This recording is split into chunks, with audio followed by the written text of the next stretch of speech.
In Gear is brought to you in part by Boston Pizza, come and get it all, and Kings Park Speedway, we're kicking asphalt.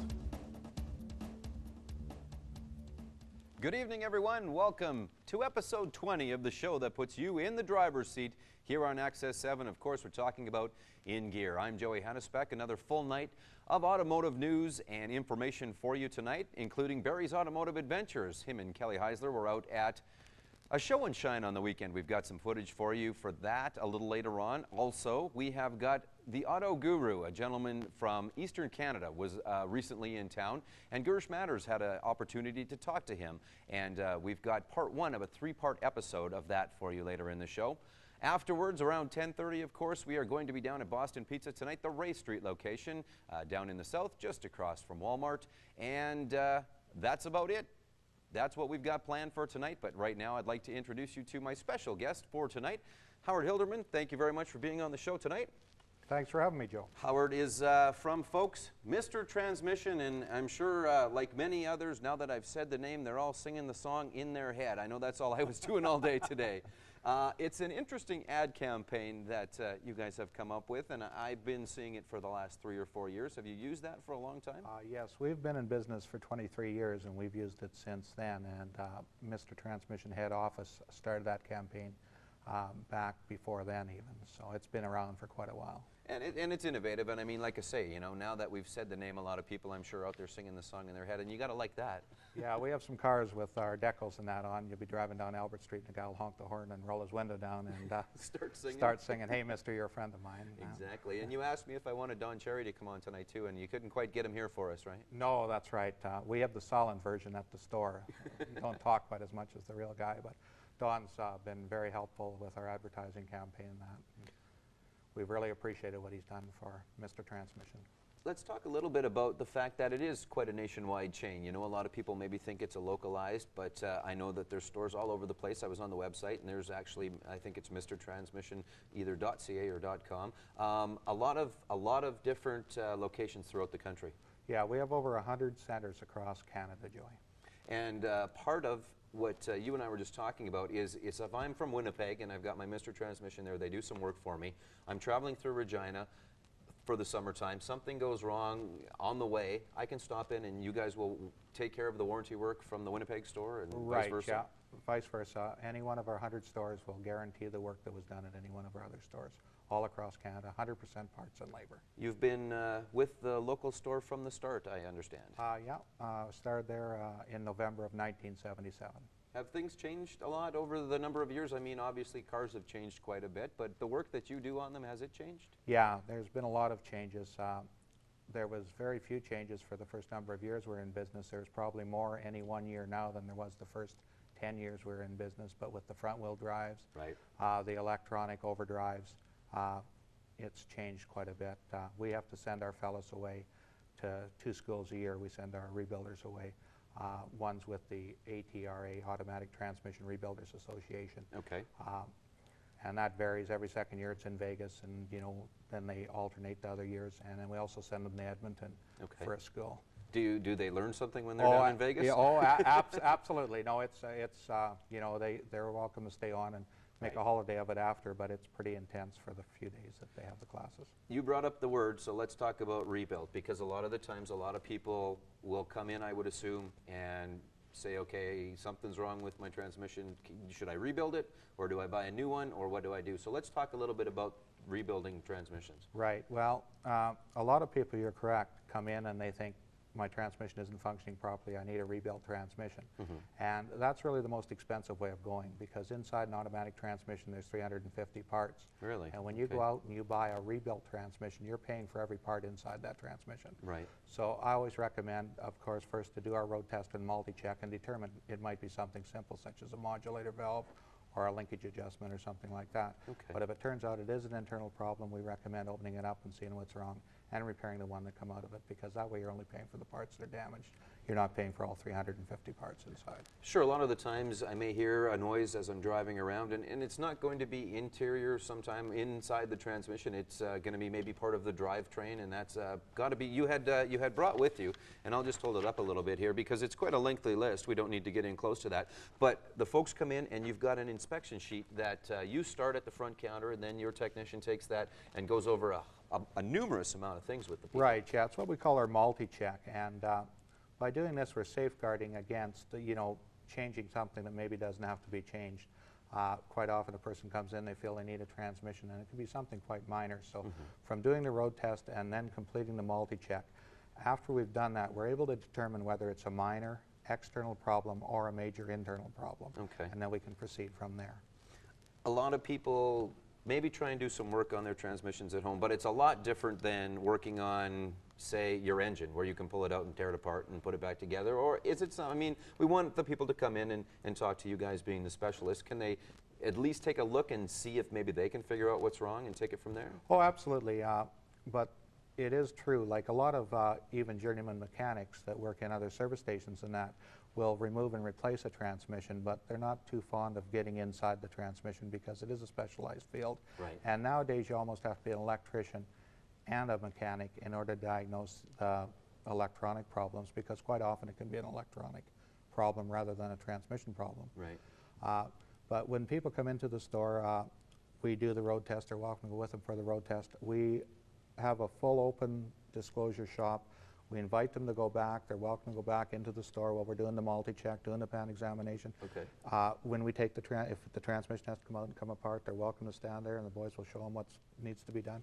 And if they want to spend the day and go back into the rebuild room and watch what's being done on their transmission, we encourage that. And that's great. So, I mean, if a person wants to come down, and then that way they have a better idea of not just what's getting done, but the fact that they can maybe watch for some of the things the next time. Well, that's absolutely right. And a lot of people, it's the old story, I guess, a picture's worth 1,000 words. Yeah. And, if they're right there and you can show them, it's a lot easier for them to understand than if you're talking over the phone and mentioning things that are familiar to me, Yeah. but that they've never seen before. So It's got to be a lot different. In the last little while, we took the WBM Racing machine stock car, the transmission out, and we changed the engines. And I mean, it pretty much came apart and put it back together. And it's a lot different, like you say, than on some of the new vehicles these days. The engines have not only changed tremendously, but I would assume the transmissions have as well. Oh, absolutely, yeah. There's been some major changes. And like I say, every year now, there's more and more changes coming. So they're more complicated, and you just got to take your time and go through it step by step and make sure that you're doing the proper diagnosis, because again, that's the problem, for somebody to try to fix it on their own. We've had instances where people have pulled the transmission out, replaced the transmission at home, and still doing the same thing, brought it in, and all it was an electronic problem. Oh, so really? Okay. they would have had it professionally checked. It would have saved them a lot of work and cost. On some of the newer vehicles, is it a smarter transmission? Are they lasting longer because of some of the things that they're doing to them? Or what's the difference between a 1960s tranny and a 1990s tranny? Well, probably I would say the 1960s tranny is more durable. Right. The transmission that we have nowadays is more for gas mileage than anything, I would say. Oh, is that where you get it? Okay. That's what they've tried to increase in that. And, Okay.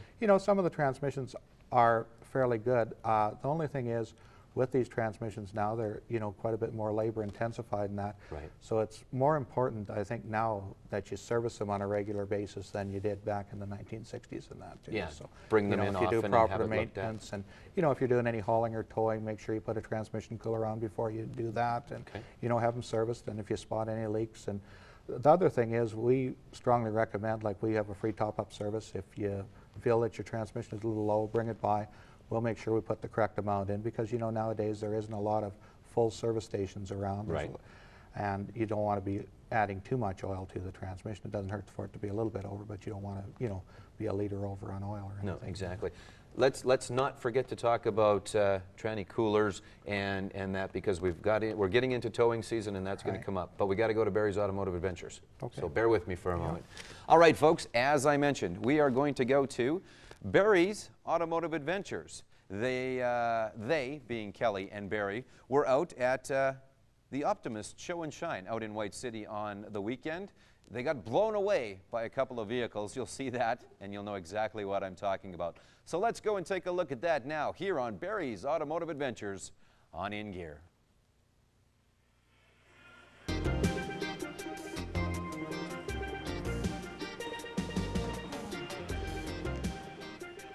Hi, and welcome to another edition of Barry's Automotive Adventures on In Gear. Well, we are here in White City, and we're here for a very good reason. It's the 3rd annual White City Optimist Club Show and Shine. Not just a show and shine, they are going to hold a poker rally as well. We've got lots to talk about. Before the day is done, we're going to introduce you to some car owners and their pride and joy, and we're going to catch up to Charlie McIntosh in Canada's only active top fueler.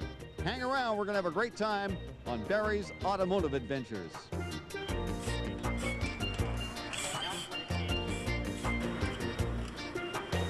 All right, Canada's only top fueler, active top fueler, Charlie McIntosh. Charlie, good to see you again. It's been a while. Nice to see you again, Barry.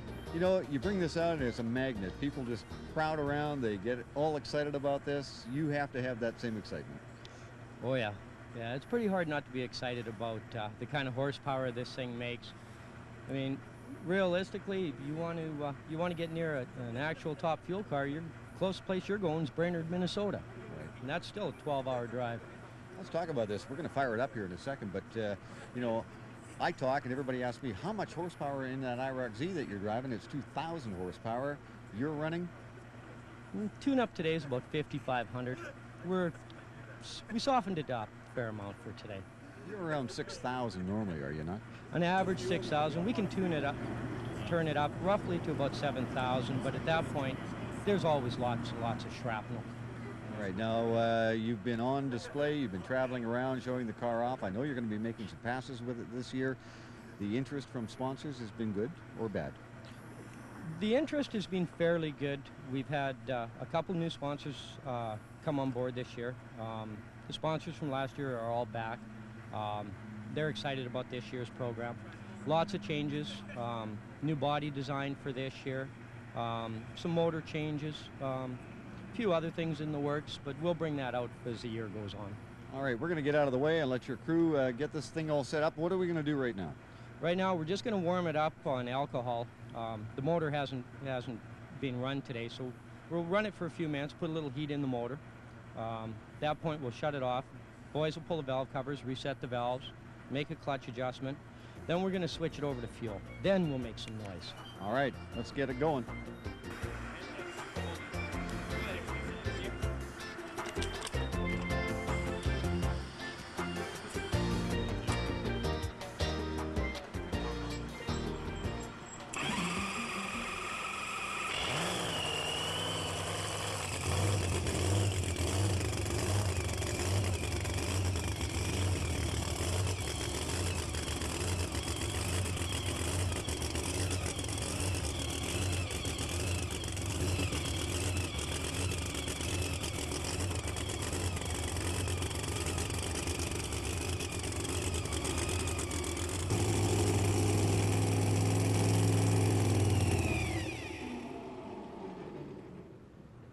Charlie, it sounds like it's ready to rock right now. Well, there's a difference between sounding ready and wanting to. The QC Racing team has always put a smile on many people's faces. What we're going to do now, and maybe we should explain to the folks what you've done. You've warmed the motor up, is what you wanted to do. You don't want to hurt this thing when you put the regular fuel into it. What kind of temperatures are you looking at? Roughly in the cylinder heads, we're looking between 80 and 90 degrees of temperature. Nitromethane, once we compress it and burn it, we reach temperatures roughly 1,000, 2,000 degrees cylinder temperature. Without lubrication, we wind up in a situation that we start melting and damaging parts. We don't want to be damaging and melting parts at any point, let alone during a session like this. What's going to happen now, valve covers will come off, the valves will get checked, the clutch will get readjusted, then we're going to fire it up, switch to nitromethane. Once we run it for a little bit, we're going to have a listen to what we call stall speed. Because the car has no neutral, it's in gear all the time. So it's very critical that we have a certain amount of load on the engine to burn the fuel. Once we do, I'm going to seat the clutch. Basically, I'm going to hit the throttle once, twice, maybe more. Depends who in the crowd who I want to pick on today. We're all busy right now. I'm going to get the heck out of the way, Charlie, before somebody pushes me out of the way, and we're going to look forward to seeing it fired up on regular fuel. Yeah, it's going to be nice to get it back on nitro. Sun looks like it's going to cooperate a little bit, and driver's head's feeling pretty good, so a little bang bang might not be bad. QC Racing, Charlie McIntosh, and I'm going to get out of the way.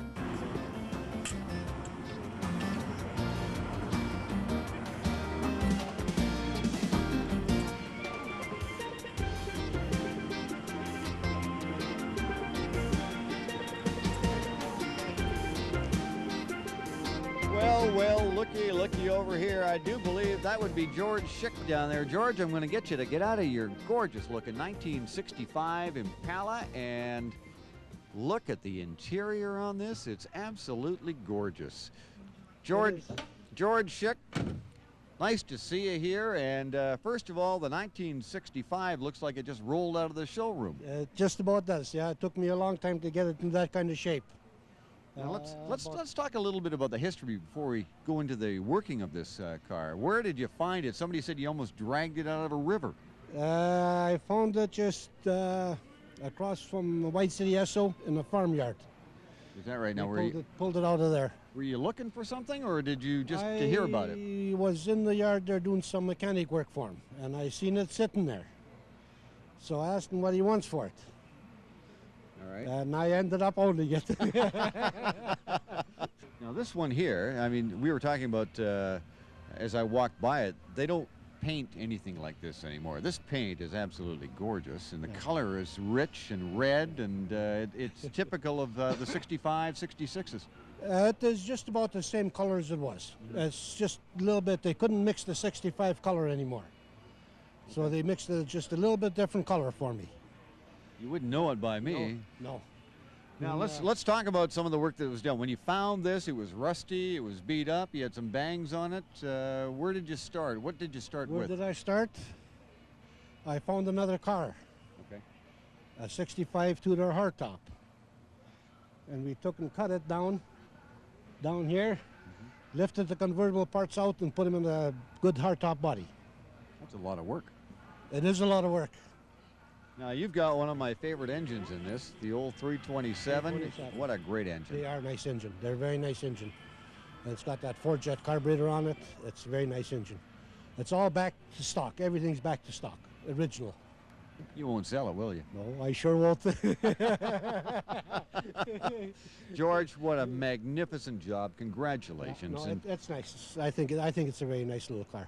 Here we go. And I'm going to keep it. And right now I'm working on a 51 half-ton Chevy. I want to see the end result. I got to see that one too when it's done. There he is, George Schick in the 1965 Impala, the ragtop. I'll tell you what, this is absolutely gorgeous. Thanks again. Nice car.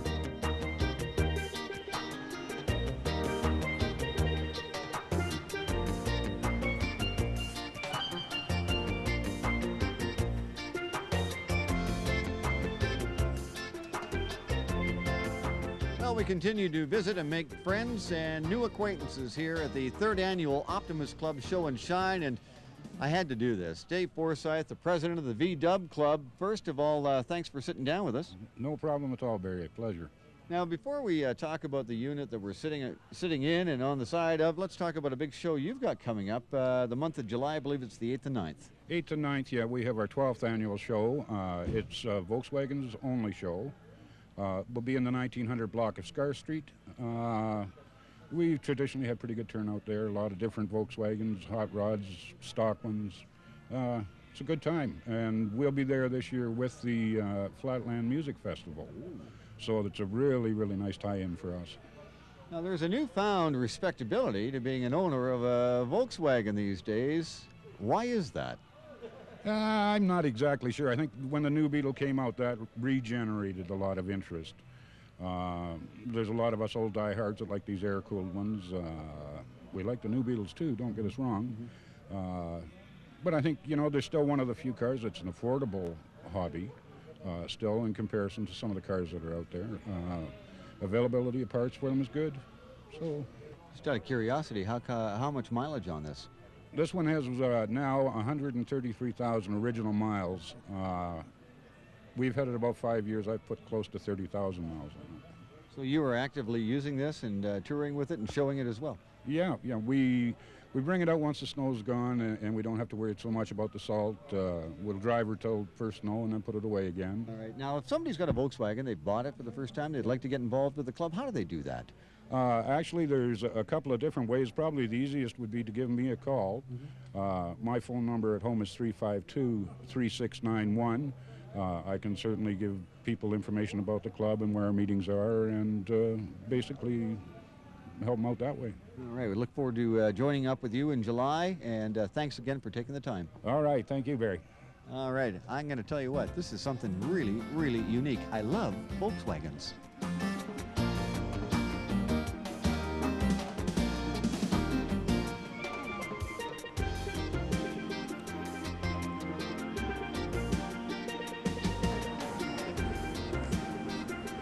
What they heard earlier, toss is fairly subtle.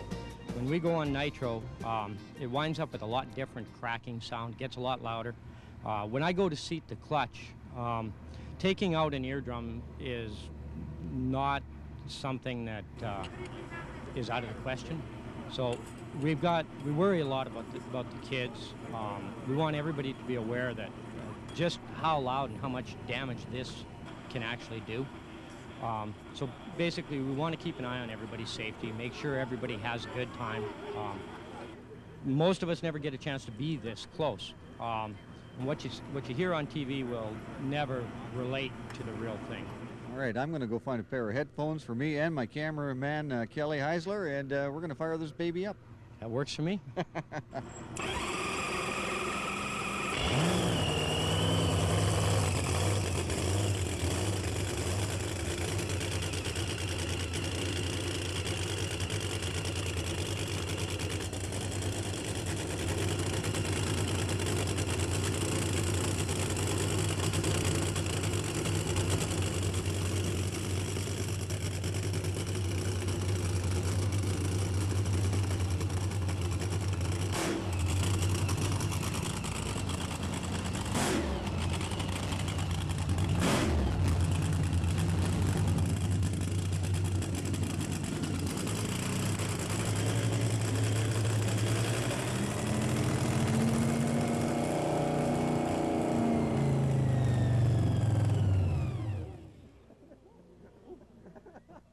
That little jerking motion that you saw was our cameraman, Kelly Heisler, getting bounced back and forth with his top peeler as it cracked a few times. But I'll tell you what, it is a sweet sound when you love racing. What kind of activities do you fund, Joanne, through the club? We do a lot of programs for children. We have a bike rodeo, a kids' Christmas party. Some of our fundraising activities include dances. We have a lobster fest coming up, end of June. We do the car show. A lot of people might wonder why there's a young lady as the chairperson for a car show, but you've been around vehicles for a long, long time, haven't you? Oh yeah, I love cars. What can I say? My husband's a real car fanatic, and therefore I am too. You know, we do a lot of promotion of race cars and whatnot through our company, and just really enjoy cars.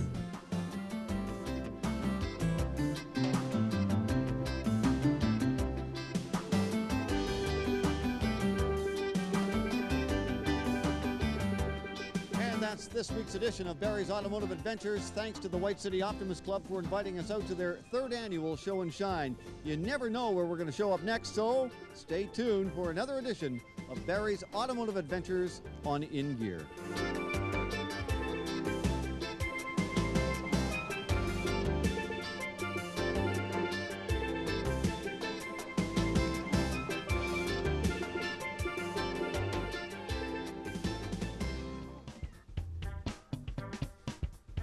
Folks, did you know? The first Autobahn was opened in Germany in 1935, and it ran between Frankfurt and Darmstadt. That's that fun road you get to go as fast as you want to on. Gonna have to make it over there one of these times. Now you see what I meant by someone getting blown away. Kelly Heisler taking his life into his own hands, but he loves filming the cars, so I don't think he was too upset as he laughs in my ear on the other side of me. I think he enjoyed that. Time for Auto World News, though. Thunderbird to roll onto roads in 2002 with the brand new Thunderbird.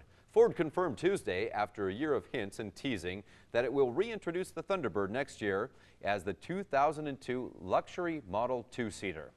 Ford becomes the latest to exploit a retro revival in the car market. Of course, the Volkswagen Beetle, style to invoke the old Beetle, has been quite a hit as well. Daimler Chrysler's PT Cruiser, a minivan styled to resemble a 1937 Ford delivery van, is causing a lot of hysteria among buyers. The production Thunderbird will look nearly identical to the concept car that Ford exhibited at last year's auto show to test reaction to the styling and retro touches that they have made, such as the removable hardtop with porthole windows like those in the original 1950s models. The O2 Thunderbird, which will use a version of the Lincoln LS rear-wheel drive chassis, goes into production next summer at Ford's Missouri plant.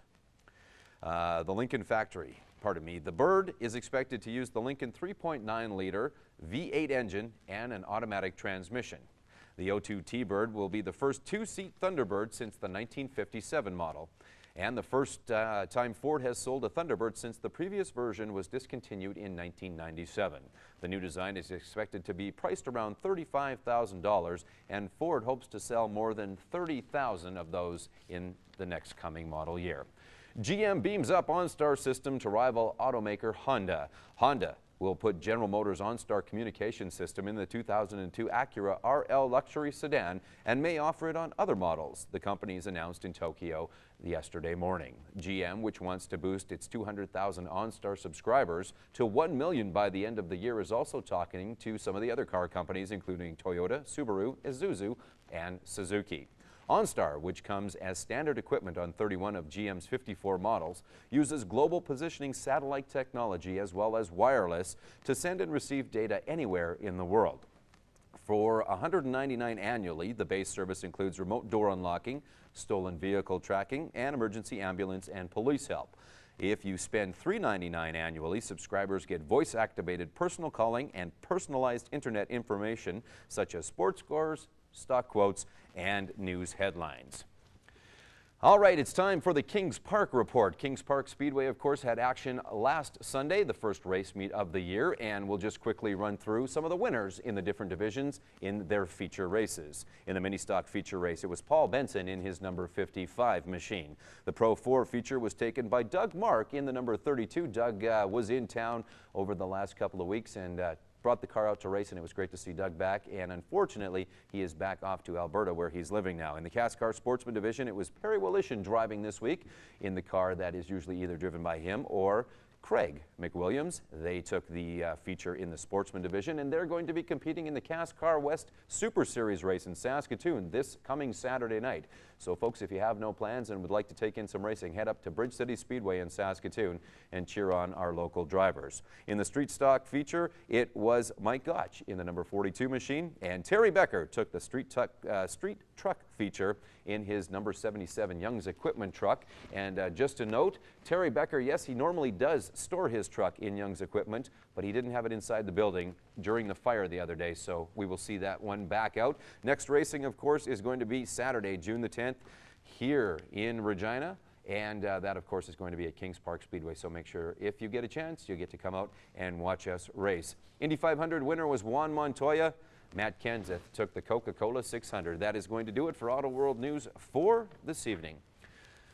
Howard, we were talking about transmission coolers. A lot of people are going to start towing trailers and boats and a lot of different things around. If they don't have one on their car now, is it a pretty quick and easy install for them to come in? Yeah, it's usually anywhere from an hour to 2 hours to put one on. We handle a self-regulating cooler, which means you don't have to disconnect them in winter. You should cover them, but you don't have to disconnect them. Okay. Not a lot to make that adjustment over? No, no. It's very simple. But it's really going to help, especially, like I say, if you're doing some towing. And what about just general summertime driving? Is it going to make a difference as well? Especially if you have a truck or, you know, something with some height on it that you're catching a wind when you're out in the highway and it's hot. It can definitely overheat the transmission, so it's a good idea to have one on. What are the general signs if we've got a problem? I mean, a lot of people probably hear something knocking and they think that's it. But what are some other things that people can look for? Well, anytime you start losing oil, you know, if the oil is too hot, it will throw it out the breather, or it'll, you know, blow a seal. And anytime that happens, it's an indication that it's running too hot. Unfortunately, it's a good idea to put the cooler on before that happens, because quite often by the time that happens, it's already done some damage inside the transmission. Okay, and just general signs that you can watch for, not in regards to the cooling of, but just general signs that maybe it should be time to take your transmission in. Well, it's a good idea to check the transmission fluid level on a continuous basis. If it's ever low, you want to come in right away, because that's an indication that you do have a leak on it. If it's changing color, like the transmission oil should be a bright red color. Right. If it's changing color for any reason, you should get it in right away and have it serviced, because that's an indication that it's running too hot or something is failing inside the transmission. Okay. All right, folks, you can see we've got up on the screen 565-5376 is our phone number, and we have a call right now, so let's get to that. Hi, thanks for holding. You're on In Gear. Hi, gentlemen. How are you tonight? I'm well. You? I'm great. Oh, not bad. You? We got a call for a friend of mine here. Okay. We have it's a 90 Ford product. What we've got is a shifting problem. We went and had the tranny serviced at a local garage, and they basically dumped the fluid, put in a new filter and everything else. And ever since, it's been a sort of a slow shift into second gear. Now, I'm wondering if it could be something to do with the fluid that they put in. Like, is the tranny fluid different from different makers? Like, if it's a Quaker State or a Nemco or whoever makes the fluid, could it cause a problem like that? No, I don't think that would cause the problem. So the car was functioning properly before you took it in and had the service done? Yes, it was, yeah. Okay. What I would have them check, when they replace the filter, sometimes there's a boot or a rubber grommet on the filter, and if it didn't come out or if it's not in properly, that can sometimes cause a problem with the shift. Oh, I see. So it may not be like pulling it into the transmission from the pump properly. Right, yeah. It could be in something to do with your filter. That would be the first thing I would recheck. Oh, okay. Well, thanks very much. You're welcome. Thanks for calling. So a lot of the times, I mean, you had mentioned that it's not just come in and I got to put a rebuilt in. You can fix a lot of the problems, right? Oh, absolutely. And quite often people come in and think they need a rebuilt transmission, and it's something minor, like an adjustment or, a fluid level problem. We had a fellow in the other day that he had serviced his own transmission, and it was delaying going into gear. And he come in, he was from out of town really, and we test drove it, and as soon as we drove it, we could tell it was dropping out of gear and felt like a fluid level problem. And when he had filled it up with oil, he just hadn't checked it properly, and it was 2 liters low in oil. Okay, so very simple. Yeah. Very simple. The gentleman happened to mention specific fluids going in. Now, much like oils, I think that there's starting to be a lot of different synthetics out now, and some specialized transmission fluids. Right, yeah. We stay with the transmission fluid. We don't use any of the synthetics at our store. The only thing is, like with some of the manufacturers, with some of the Dodge transmissions now, you have to put the Mopar oil in. Okay. Also, some of the Hondas you have to, and some of the other cars as well. You want to use the manufacturer's oil in the transmission. Okay. We've got another call. Let's take that. Hello, you're on In Gear. Hi, how you doing, guys? We're doing good. Good show. I love you. I love watching you every week. Great, thank you. I got one question. Okay, I bought a new 2000 Chevy truck, and I got a fifth wheel trailer. I'd like to put a temperature gauge into the automatic transmission so I can read my temperature. Okay. We don't sell them. We had a lot of trouble ever finding one that worked properly. Yeah. Usually by the time it showed you that it was hot. It was too late. Yeah, you're exactly right. So we actually, I'm not telling you what to do, and they are available. Some of the jobber parts, like maybe a place like Auto Parts Plus, you'd be able to pick one out. I wonder if I could take one and tap it off, say, one of the cooler lines going to the transmission cooler. Some type of a temperature gauge in there somehow. Well, that's pretty tough. You don't have a lot of space to work with no, there. It's pretty close, you know, if you plug part of the line. It's got a factory installed oil cooler, transmission cooler. Good size one for pulling a trailer. It's a trailer package, I guess you'd call it. Right. But I'd sure like to know what the temperature's going on. But you can't think of anything going right now, eh? Well, I really can't. We don't handle anything. Like I say, there are some out there, but we found usually where you have to install them is you have to tap a drain plug in the oil pan, and then quite often you get leakage out of there and that. And we've never found a good one that really works well, so okay, well, we don't even handle them anymore. If I see something while I'm traveling around through the States pulling this trailer, I'll let you guys know. There you go. Okay. Thanks. All right. I thank you for your help, guys. Thanks very much for Okay, watching. enjoy your show. All right. Thanks very much. Bye-bye. So something, a little aftermarket that maybe you just haven't found, because you don't want to put something in that's not going to work, I would imagine. No, well, that's where you could run into real problems. You know, you put in a temperature gauge like that, and the guy goes out and he doesn't put a cooler on it, and it's not functioning properly, and all of a sudden he's got his transmission, you know, hot, and he's damaged things inside. So Right. unless we can find one, and we haven't been able to in the 23 years we've been in business, that does a good job. Right. We just have went out of the line, and I don't really know a lot of places that do carry them and sell Okay. them. All right. We've got another call. Let's go to that right now. Thank you for holding. You're on In Gear. I have a 79 Caprice here. I'm sorry, can you tell us the model again? I have a 79 Caprice, Okay. and I got an automatic transmission in that, and I was wondering if, like, almost I could change that to a standard transmission. Okay, can you turn your TV down just a little bit for us? I think the question was he's got an automatic now. He wants to know if he can put a standard into his Caprice, right? Yep, that would be it. 79 actually. Okay. Well, you can. You know, I never recommend going away from original equipment. You would probably be better off if you really wanted a standard, if you could go out and sell the car and buy one with a standard in it. When you go to change something like that, it can be very costly, and it always looks a little mickey afterwards. You'd have to buy yourself a flywheel, a clutch plate, clutch pressure plate, release bearing, clutch fork, cross member, drive shaft, shifter. It just goes on and on and on. It's like I say, it never looks that professional after it's been done. So it can be done, but it's very costly. And So basically, a new car would be the better choice. well, unfortunately, I'm sorry to say, but that's what I would do if it was Like mine. lots of money basically involved in that. Yeah, there is a lot of money when you start changing over from original. Yeah, you're really going to change things a lot. I mean, a lot of the guys want to maybe put if they've got an automatic now, they want to go to a standard and get a little more zip, because that's the way that it is. Right. But I think you're going to be better off maybe finding another car that's already got standard transmission in it. All right, thanks a lot. Thanks very much for the call. Bye. Bye-bye.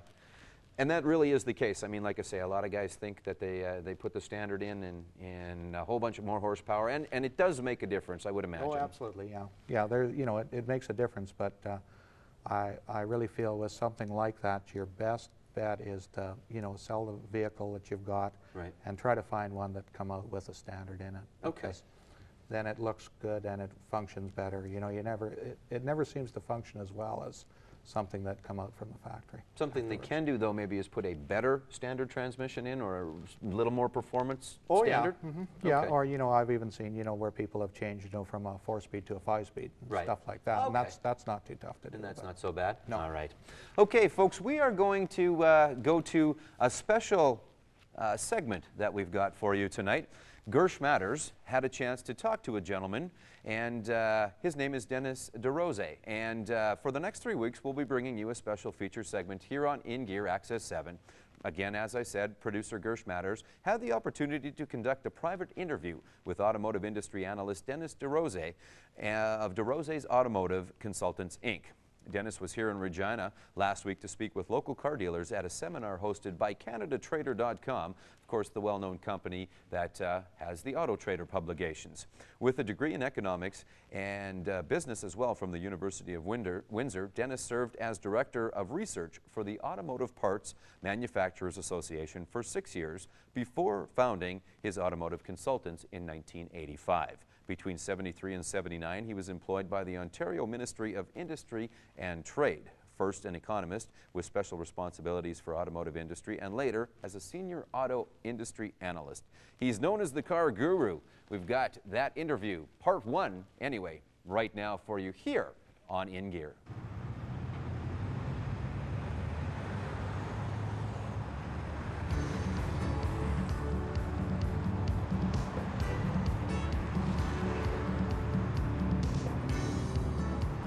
Dennis, you've recently undertaken some analysis of the used car market, and I'm interested in learning about your research. What are we finding is the trend here in Canada? Well, first of all, the used vehicle market is one of the least understood sides of the auto industry, primarily because the big vehicle companies aren't out there counting used vehicles as they're being bought. Like they count new vehicles, obviously, because it's very important to them. We're dependent on, there's a big private sale. How do you track all of this? But the used vehicle is becoming very, very important to the automotive sector. In Saskatchewan, for instance, there's twice as many used vehicles bought every year as new vehicles. And a lot of the traditional misperceptions about used vehicles are disappearing as well. Now, why the change? Why the change goes back to the last 15 to 20 years, the vehicle companies and their parts manufacturers have spent billions and billions, in fact trillions of dollars, improving the quality of new vehicles. And if you improve the quality of the new vehicle, 3, 4 years, 5 years later, 7, 8, 9 years later, you have very high quality used vehicles as well. So the misperception, the biggest misperception out there is that when you buy a used vehicle, you're buying someone else's problem. You're not anymore. There's absolutely very little wrong, the very chance of anything going wrong with a 3, 4, 5, 6, 7, maybe even 8 or 9-year-old used vehicle.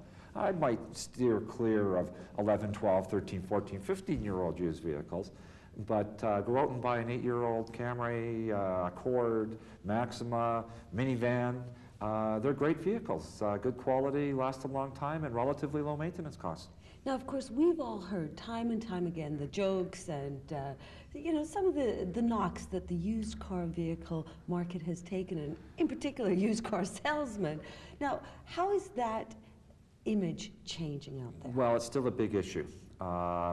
Unfortunately, there has been a lot of image issues, and the used vehicle department used to be where you hid your underperforming employees, and it was always a market you had to scrap in, and so it attracted the unsavory types.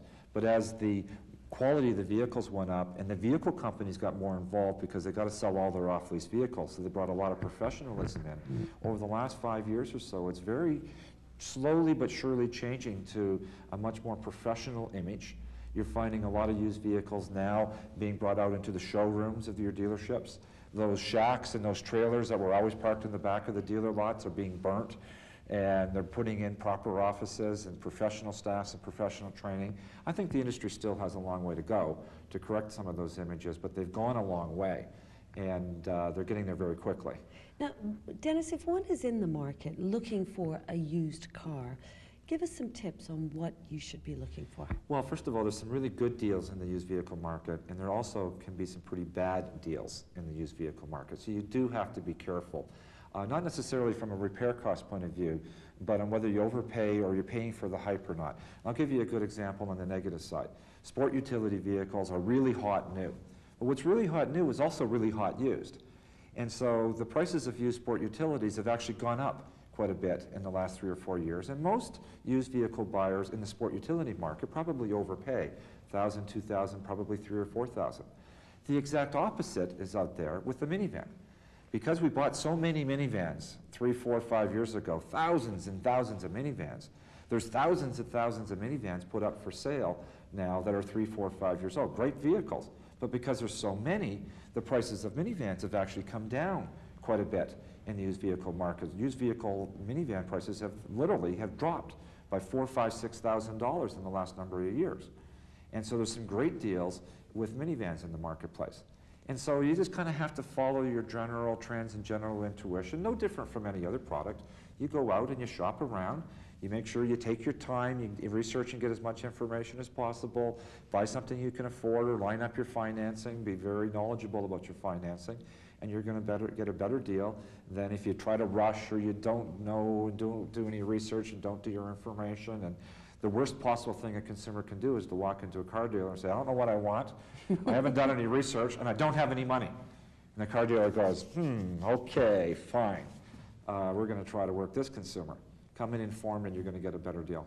Now, people are often confused as to if I buy in a private deal, I'm going to get a better deal, and you know, Tom down the streets had that vehicle, you know, that kind of thing.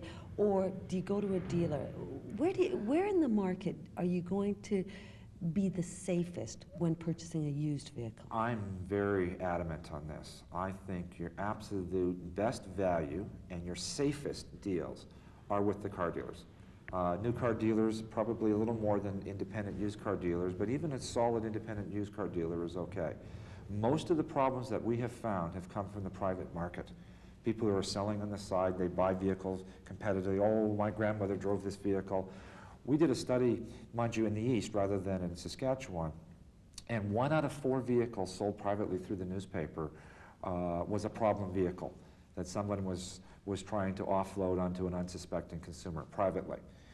In the new vehicle dealer, when you go and buy a used vehicle, he has his whole reputation at stake. Go down to Taylor and buy a vehicle from Bill Taylor, and you got a problem. Bill backs that up.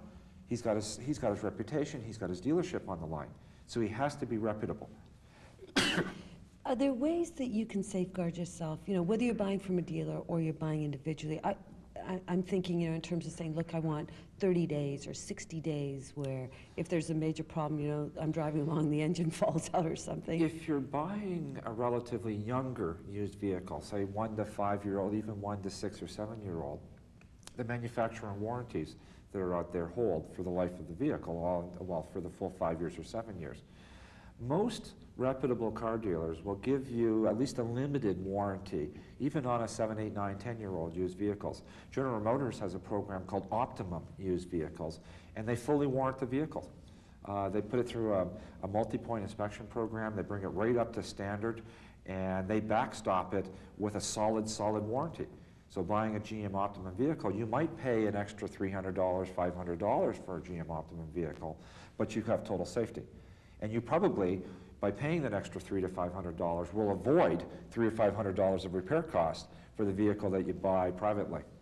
Another area of confusion for a lot of consumers is, do I lease, do I buy, and how long do I lease for, you know, these sort of evergreen policies? The lease versus buy decision is a tough one for most consumers. Now, it's mostly a lease versus buy decision on new. There isn't a lot of leasing in used vehicles. You do have a little bit of leasing on 2, 3, and 4-year-old used vehicles. There's no leasing of 5, 6, 7, 8, 9, 10, 11-year-old used vehicles. On the lease versus buy decision on new, it's a tough decision. And what I generally talk to consumers about is I ask them a very simple question. How long do you normally buy your vehicle and own it for? How long do you keep a vehicle in your family? And if you keep your vehicle in your family for 5, 6, or 7 years, over 5 years, you generally have a lower cost by getting a loan or paying cash. If you are trading your vehicle on a regular cycle every 2, 3, or 4 years, leasing is probably one of the better ways to access your vehicle and to finance your vehicle. And it's important here, it's not that you would like a new vehicle every 3 or 4 years. We all would like a new vehicle every 3 or 4 years. But that's your regular trading pattern. If you think about it, the average consumer in Saskatchewan, when they buy a vehicle new, owns it for little over 8 years, about 8.4 years. And so if you lease 2 vehicles in 8 years, how could that possibly be cheaper than owning 1 vehicle for 8 years? It just doesn't make sense. So leasing can get very expensive if you trade your vehicle quite often. And of course, for some people, not really reading the fine print and learning about leasing options can then end up costing more at the end. Well, there's less of a problem with leasing now. There used to be very little disclosure on leasing. There wasn't any law that said you had to say what the interest rate was and the capital costs, and all of these financial equations weren't there. Today, the industry has gone almost exclusively to voluntary disclosure, and the industry really needs applause for that. They've taken that, and most consumers can at least get the information they require to make a good financial decision. Unfortunately, leasing is complicated. You're dealing with extra variables. It's not something that a lot of people understand, and most consumers probably don't understand enough about it to actually do the proper shopping around and comparison of prices and comparison of interest rates. And that comes back down to a very simple solution. Find a reputable dealer, one with a good reputation, and talk with them. Take your time. Don't get pushed in anything. And there's a good chance that he'll put you into the proper finance, be it a loan or a lease. A good dealer won't shove a lease down your throat. A good dealer will say, evaluate your needs. You know, what's your income, what's your needs, how long do you own your own vehicles, what's your trade-in and things like that. And after sharing that information with you, come back at you and say, well, given your own individual circumstance, we think that a lease would be best for you, or we think a loan would be best for you. You know, the simplest solution at all, it's very tough for a lot of consumers, mind you, is the absolute cheapest way to buy a vehicle is to pay cash. There's no interest cost if you pay cash. even a loan, even a 1% loan has an interest cost, and any lease has an interest cost built into it. And unfortunately, that's very difficult for most consumers to do. Now, there's a lot of responsibility on the consumer to be informed. And these days, there's really no excuse. I mean, you have the world at your fingertips. You're able to go on the internet and be able to research and learn a lot. Now, a lot of used cars are being moved on the internet, and I know that that's a topic that you're going to be speaking about here in Regina. The internet has given an awful lot of power to the consumer. And what we call the consumers who use the internet as part of their buying process in the automotive sector is armed unfriendlies. They're armed because in the internet they can get more information than they could possibly get out of any dealership. They can shop multiple vehicles, they can spec out vehicles, they can compare prices, et cetera, and they tend to be the consumers that have traditionally not liked the car dealing buying process, or they've got something in for the car dealer. They're very unfriendly consumers. They're generally younger, they distrust the dealer bodies. The dealer body is relatively old. The average age of a dealer principal in Saskatchewan is 59 years old. And the average age of an internet user is under 25. There's not many under 25-year-olds who really trust over 50-year-olds. And so, but the internet is providing an avenue for the consumer to shop around, to look quite widely. And indeed, the internet is used more in the used vehicle sector than the new vehicle industry. And that's because if you think about it, every new vehicle is the same.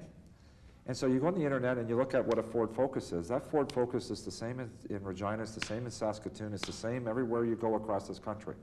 Every single used vehicle sold in the marketplace is different. They all have a different condition, they all have different options, they all have a different odometer reading. Some are driven hard, some were driven soft, some had that little old lady, some had that salesman who drove it into the ground. And the internet, it's a very complex buying process for the consumer to buy used. And what the internet does is simplify the buying process. That's the real power of the internet, is to take complexity and to make it very simple. So you can go in, for instance, on the internet, CanadaAutoTrader.com. CanadaTrader.com is a big used vehicle internet site. You can go in and spec out, well, I want a 5-year-old, 3 to 5-year-old vehicle with under 100,000 kilometers and an import.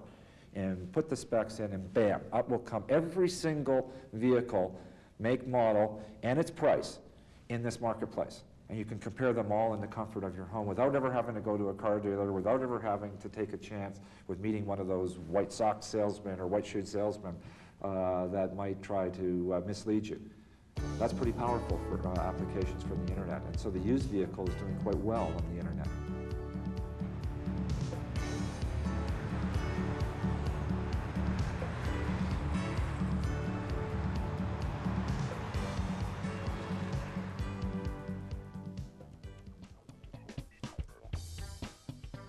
Did you know the longest skid marks on public roads are said to have been left by a Jaguar involved in an accident in the 60s near Bedfordshire in the UK? They were about 950 feet long, or for us Canadians, 290 meters long, so I don't know exactly how fast he was going, but them some serious skid marks. I wonder if he did any damage to the transmission, locking it up like that. Certainly wouldn't be good for it, would it? No, exactly. A lot of the times we talk about people bringing their vehicles in and X amount of kilometers.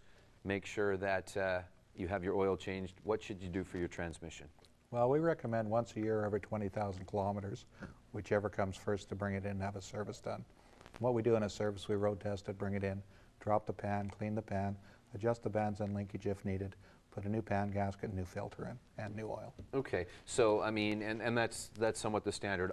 All of those should be done. It's not just a quick oil fluid change, I guess. No, you definitely want to do everything that was mentioned there, because if you don't, you're only doing half a job. Right. If you don't change the filter, it's like changing your engine oil without changing your engine oil filter. Okay. Folks, one thing I want to mention that I didn't do earlier is that I would like to thank again Gersh Matter for letting us have a little bit of Dennis's interview on here on In Gear. We're going to have the next 2 segments over the next couple of weeks, but of course you're going to be able to see the full as well on Plugged In Sunday at 5 p.m. right here on Access 7. So make sure that you watch for the full program with Dennis DeRosier, as I say it properly now, and Gersh Matter. on Access 7, Sunday at 5 on Plugged In. You can watch for that. And hey, don't forget as well, the Ultimate Enduro, season opening Enduro of Kings Park Speedway is going to be on tomorrow night, 6:30 here on Access 7 as well. Howard, you've got some specifics that, that you guys do that maybe some of the others don't. We talked a little bit earlier about there's a credit card for Mr. Transmission. There's a few things that are different with you guys. Yeah, we have an excellent program right now. It's Mr. Transmission Credit Card, and with the credit card right now, they're offering 90 days interest and payment free. So even if you have the money in the bank, you may as well let it sit there and use our credit. Exactly. And draw interest on it. We also have the Air Miles program, which any work that's done, you receive Air Miles through our organization. Okay. And for every $30 spent, we offer 1 Air Mile. Okay. And courtesy cars, and you guys have your own tow truck as well, so if I have a breakdown on the road, you'll come pick me up for free, bring it down, if it's my transmission, or I guess sometimes you don't know until you actually get it in. Yeah, that's true. But if you feel it might be the transmission, we do offer free towing within the city limits, so we would come out, pick up the transmission car, bring it down, check it. If it's not the transmission, then we'd refer you to the property department after that. Oh, that's great. And the courtesy cars you can use if it has to stay over. A lot of the work can be done fairly quickly on the transmission? Yeah, usually, quite often we can offer 1-day service in a lot of cases. And our courtesy cars are free. There's no charge for the car. All you have to do is pay for the gas that you use. Oh, there you go. Tell the folks where they can reach you. I know I had mentioned the web page is one place at least to go and look a little bit, but where's the shop and where can they come and see you at? We're located at 135 Albert Street North, just 2 blocks south of the Northgate Mall on the same side of the street, right in between 5th Avenue North and 6th Avenue North. Just come down and ask for yourself, or anybody there can help. Myself or Stuart. All right. Want to really thank you very much for being on the show tonight. Thanks for having me. We had a couple of calls and answered a few questions, but people can come down and get their trannies looked at, and hey, mister, you're a friend of mine. I had to do it once anyway. You know, I waited all the way till the end to do it though, right? Right. All right. Folks, don't forget, we're going to be heading to the Boston Pizza. Well, sure, change cameras on me. Geez, I just got used to looking at that one. That's all right. But we're going to be heading to the Ray Street location of Boston Pizza tonight. You're welcome to come down. Bring your hot rod, folks. We definitely want to start to see some cars out there at Boston Pizza on the Thursday night, so bring your great-looking vehicles down. Come and chat and talk about cars with us. As I mentioned a little bit ago, don't forget to watch the Enduro tomorrow night here on Access 7. Christopher and Riley, go to bed. See you next week, folks, here on In Gear.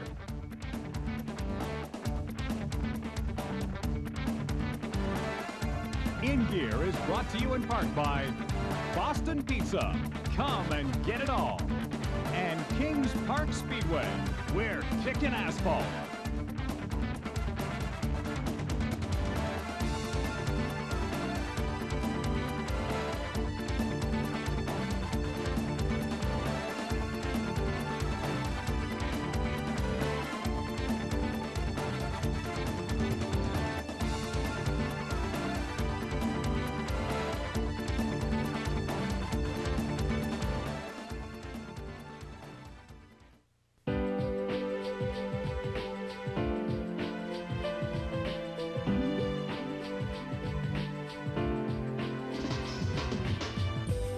Illegally, call the Turn-In Poachers hotline at 1-800-6